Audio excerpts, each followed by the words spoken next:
आज का डिबेट पत्रकार और कांग्रेस की सुप्रिया के बीच गजब की बहस होने वाली है, क्योंकि झारखंड और महाराष्ट्र के चुनाव पर ईवीएम झारखंड जीता तो सही है और महाराष्ट्र हारा तो ईवीएम खराब है। इसी पर जोरदार बहस चल रही है। चलिए हम वीडियो को स्टार्ट करते हैं। बैगन चलो भाई आइए देखते हैं, मजा आएगा। मध्य प्रदेश हारे, राजस्थान हारे, छत्तीसगढ़ हारे, हरियाणा हारे और महाराष्ट्र हारे।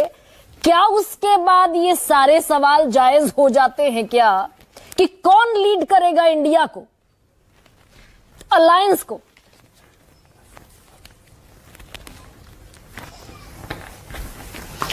महत्वाकांक्षा अपनी जगह है, थोड़ा रियलिटी चेक अपनी महत्वाकांक्षा पे रखने की नसीहत तो मैं भी दे सकती हूँ। लेकिन क्योंकि हम बड़ी पार्टी है, क्योंकि हमारा प्रभाव और हमारी प्रतिष्ठा कन्याकुमारी से लेके कश्मीर और असम से लेके पोरबंदर तक है, तो मैं छुटभैया वाली बातें नहीं करूंगी। यहां पर मुझे लगता है परिपक्व राजनीति की चर्चा करनी चाहिए, जो आप करने की कोशिश कर रही हैं। मेरा अपना मानना है, इंडिया गठबंधन का जो भी रिजल्ट आया, जो नरेंद्र मोदी ने 400 का नारा लगाया पार करने का और 240 पर आकर वो रुक गए और 2 बैसाखियों के सहारे अब वो सरकार चला रहे, ये हमारी इंडिया गठबंधन के सब नेताओं की मिलीजुली स्ट्रैटेजी का, उनके सबके योगदान से हुआ। मैं मानती हूं उसमें कांग्रेस ने एक बहुत बड़ा रोल प्ले किया, क्योंकि बाकी पार्टीज 1 या 2 राज्यों में ही प्रेजेंट है, उसके बाहर उनका कोई वजूद नहीं है। लेकिन अपने राज्य में उन्होंने बिल्कुल तगड़ी शिकस्त दी बीजेपी को। तो मेरा मानना है कि सबने इस पर योगदान दिया। कांग्रेस का योगदान थोड़ा ज्यादा बड़ा था। असलियत यह है कि इस संविधान को जिसको बदलने की, जिसकी प्रतियां भाजपाई और उनके पूर्वज जलाते थे, इस संविधान को नरेंद्र मोदी को मजबूर करके उनको सिर माथे पे लगाने का काम कांग्रेस और राहुल गांधी और खड़गे जी ने किया। इसमें मुझे संशय नहीं है कुछ भी कहने में। और मुझे इस बात की खुशी है कि हर इंडिया के सांसद ने संविधान हाथ में लेकर अपने सांसद पद की शपथ ली थी। मैं ये कहना चाहती हूँ। और 6 महीने बाद लोकसभा की जो हुंकार थी, बेरोजगारी की, महंगाई की, लोकसभा की जो हुंकार थी, जो एक परसेप्शन बिल्डअप हुआ कि भाई जीती हुई पार्टी हारी हुई दिखी, हारे हुए लोग जीते हुए दिखे, ये परसेप्शन ढह भी गया क्या हरियाणा के बाद और महाराष्ट्र के बाद? देखिए ऐसा है, देखिए अगर आप इलॉजिकल एक्सट्रापोलेशन पे कोई करने लग जाए तो उसकी कोई दवा है नहीं। असलियत ये है, अगर मैं आपके ही लॉजिक को उल्टा कर दूं, अगर मैं आपके लॉजिक को उसके सिर पर खड़ा कर दूं, तो फिर तो मैं ये कहूंगी कि जिस हरियाणा और महाराष्ट्र में मोदी अपने नाम पर वोट मांग रहे थे, जहां पर वो कह रहे थे मैं प्रधानमंत्री बनने वाला हूं, मुझे वोट दो, उस हरियाणा और महाराष्ट्र में उनको जबरदस्त शिकस्त मिली। 25 सीटें हमने निकाली वहां पर महाराष्ट्र में, और 5 सीटें उनकी हराई हमने हरियाणा में। लेकिन जब उनका चेहरा, लॉजिकल गलत बात है, पहले पूरा बोलने दीजिए। नहीं आप जो तस्वीर पेश करने की कोशिश कर रहे हैं, बोल लीजिएगा, कहिएगा अपनी बात, निश्चित तौर पर कहिएगा। आप जो तस्वीर दिखा रही हैं वो लोकसभा की है। लोकसभा में मैंने खुद कहा इस गठबंधन ने शानदार काम किया। हरियाणा और महाराष्ट्र के बाद सवाल जायज हो जाते हैं क्या? शो नहीं करूंगी मैं, इस तरह से शो नहीं करूंगी। मैं एक बात बोल रही हूं, मुझे अपनी पूरी बात खत्म करने दीजिए। आप 50 सवाल उसके बाद पूछिएगा। मैं शो ऐसे नहीं करूंगी। मैं एक बात कह रही हूं, उस बात को सुनिए, उसके मर्म को समझिए, बीच में कृपया करके मत बोलिए। नहीं, आप लोकसभा का रेपुटेशन कर रही थी, मैंने इसलिए सवाल पूछा सुप्रिया।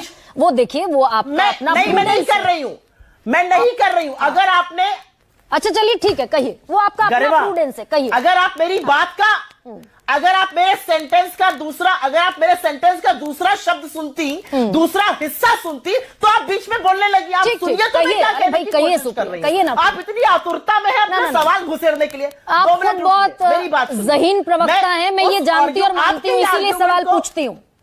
कहिए। इसके बाद पूछिएगा, जब मैं अपनी पूरी बात बोल लूं अब तब पूछिएगा, अन्यथा आप पूछते रहिए, मैं किसी सवाल का जवाब नहीं दूंगा। ये आपका अपना विवेक। मैंने लोकसभा का चर्चा इसलिए उठाई क्योंकि जिस लोकसभा में नरेंद्र मोदी, अब मुझे बोलने दीजिए, अगर आप चुप होएगा तो मैं बोलूंगी, नहीं तो फिर अभी मैं चुप हो जाती हूँ। आप सवाल पूछ लीजिए, जो भी पूछना पूछ लीजिए, फिर मैं बोलना शुरू करूंगा। कहिए भाई, कहिए। हाँ, जिस लोकसभा में नरेंद्र मोदी खुद चेहरा थे, जहां पर वो खुद प्रधानमंत्री बनने के लिए वोट मांग रहे थे, वहां पर कांग्रेस ने उनको रोक दिया। महाराष्ट्र में भी और हरियाणा में भी। और कमाल की बात यह है कि जिस विधानसभा में वो चेहरा नहीं थे वहां पर भारतीय जनता पार्टी जीत गई। तो क्या मैं पलट कर यह कहूं कि नरेंद्र मोदी लायबिलिटी बन गए हैं बीजेपी के लिए राष्ट्रीय स्तर पे? ऑब्वियसली ये बेवकूफी की बात होगी मेरे लिए कहना। नहीं, आज तो हम बीजेपी की बात ही नहीं कर रहे ना सुप्रिया, की तरफ से दिया जा रहा है, मैं उसकी बात कर रहा हूं। आज हम बीजेपी की बात ही नहीं कर रहे हैं। मैं ये कह रही हूं भाई, सवाल आपके सहयोगी उठा रहे हैं। कल्याण बनर्जी ने कहा Congress failed, we had immense expectations from Congress but Congress got failed. They have given opportunity couple of times. They have given opportunity number of times, but they got failed. नए लीडर की जरूरत है इंडिया को।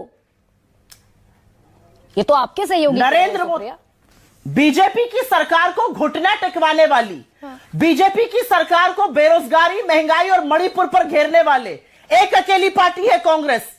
बीजेपी को वक्फ बोर्ड पर lateral entry पर U turn कराने वाली एक पार्टी है कांग्रेस। और असलियत यह है कि अडानी के महाघोटाले पर बाकी लोग चुप करके बात करते हैं।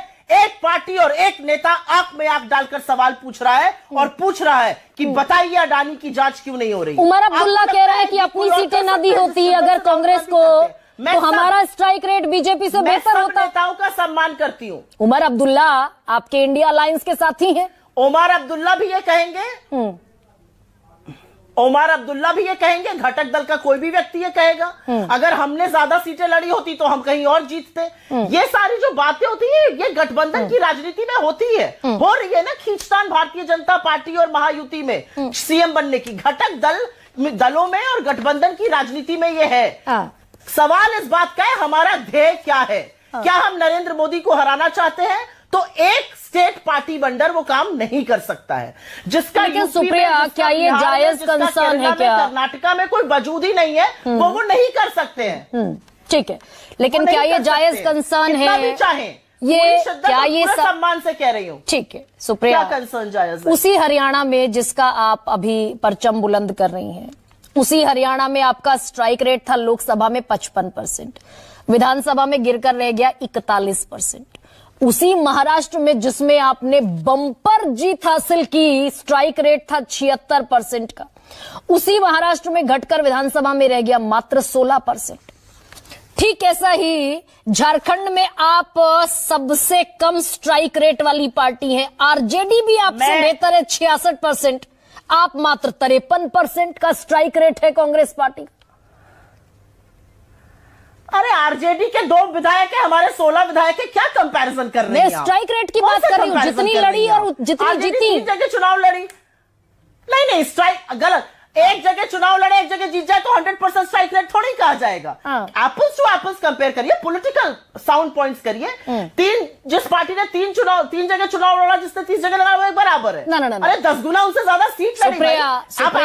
सुप्रिया, फॉर इंस्टेंस चुनाव लड़ू, एक जगह जीत जाओ तो मेरा स्ट्राइक रेट 100% हो जाएगा। अच्छा, नहीं तो आप फिर चलिए मैं आंकड़े छोड़ देती हूँ थोड़ा सा। ठीक है, आप आज थोड़ा सा कुतर कर रही है। नहीं सुप्रिया, मैं इसको प्रूव कर सकती हूँ। पकड़ लिया मैंने आपको, तो सुनिए ना Supriya, you have been great, लेकिन मैं इसको साबित कर सकती हूँ। मैं जो झारखंड की बात कह रही हूँ, एक पार्टी अगर एक पार्टी गलत कह रही है, आप गरिमा जी आप मेरी बात ही नहीं सुनना चाह रही हैं। झारखंड में आरजेडी ने 3 सीट लड़ी, हमने 30 लड़ी, तो ऑब्वियसली अगर वो ज्यादा 3 में से 2 जीत जाएंगे तो उनका स्ट्राइक रेट बढ़ जाएगा। नहीं सुप्रिया, मैं वोट शेयर की बात नहीं कर रही, तो मेरा 100% स्ट्राइक रेट का मतलब स्ट्राइक रेट का मतलब ये है 100 लड़े तो कितनी जीते, 100 से हिसाब लगाने का स्ट्राइक रेट का मतलब है। एग्जैक्टली। हाँ, तो वो स्ट्राइक रेट समझ ही नहीं रही है मैं क्या कह रही हूँ। अच्छा चलिए सुप्रिया, आरजेडी ने 3 सीटें लड़ी थी। सुप्रिया मुझसे आंकड़ों में बहस बहुत मुश्किल होती है जीतनी, बहुत मुश्किल। नहीं, आपने मेरे आंकड़ों की भी तारीफ करती रही है, फिर आप ही तारीफ करती रही, लेकिन ये उत्तर प्रदेश में आंकड़े दिखाते हुए नजर आए अखिलेश यादव। आज आपका आंकड़ा थोड़ा कुतर्क है, वो थोड़ा असहज करता है ना सुप्रिया, लेकिन उत्तर प्रदेश में अखिलेश यादव ने भी आंखें दिखा दी, लोकसभा में 7 लड़े, असहज नहीं करता है। उपचुनाव में आपको उपचुनाव में 9 में से 0 सीट ऑफर किया समाजवादी पार्टी प्रदेश में, क्योंकि हमें लगा उत्तर प्रदेश में बजाय 2 सीटों पर लड़कर हम लड़ाई को कमजोर करें। बेहतर है कि जो हमारी ज्यादा प्रबल दावेदारी वहां पर सपा की थी वो लड़े।